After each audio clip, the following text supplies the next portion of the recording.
श्री सच्चिदानंद सद्गुरु साईनाथ महाराज की जय। श्री साईनाथ स्तवन मंजरी। आज हम स्तवन मंजरी का श्लोक नंबर 97 और 98 इन दोनों का अर्थ समझेंगे। पहले हम श्लोक पढ़ेंगे। श्लोक नंबर 97।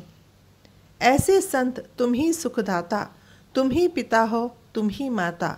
सद्गुरु साईनाथ हमारे कलयुग में शिरडी अवतारे। हे साई देवा, जिस संत की महिमा ईश्वर जानते हैं और संत के दास बनके उनके साथ रहते हैं, ऐसे संत तुम ही हो जो इस कलयुग में शिरडी में अवतरित हुए हो।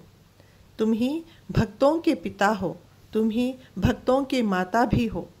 सद्गुरु का रूप धारण किए तुम शिरडी में पधारे हो हम सब भक्तों का उद्धार करने के लिए।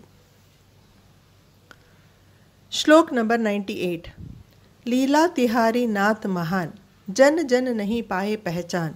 जिह्वा कर न सके गुणगान, तना हुआ है रहस्य वितान। साईनाथ प्रभु, तुम्हारी लीलाएं अपरंपार हैं। वे बड़े ही अद्भुत और प्रेरणादायक हैं, लेकिन हम भक्तों की समझ से बाहर हैं। तुम्हारी लीलाओं की आड़ में कौन सी सीख छिपी है, कौन सा ज्ञान उससे मिलता है, इन सब विषयों से मैं अपरिचित हूँ, क्योंकि मैं अज्ञानी हूँ, अनपढ़ गंवार हूँ। इस प्रकार कहते हैं दासगणों महाराज। मैं अपने आप को एक मूर्ख मानता हूँ, जिसकी बुद्धि में यह सब गहरी बातें नहीं टिकती।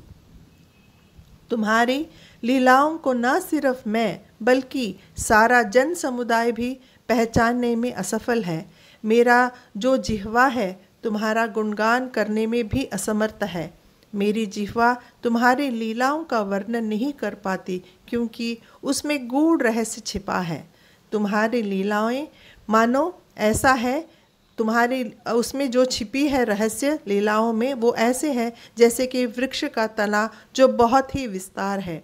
तुम्हारी लीलाओं का न अंत है न आदि है। तो इस प्रकार दासगणों साईं की लीलाओं की महिमा का वर्णन करते हैं। ओम साई राम, जय साई राम।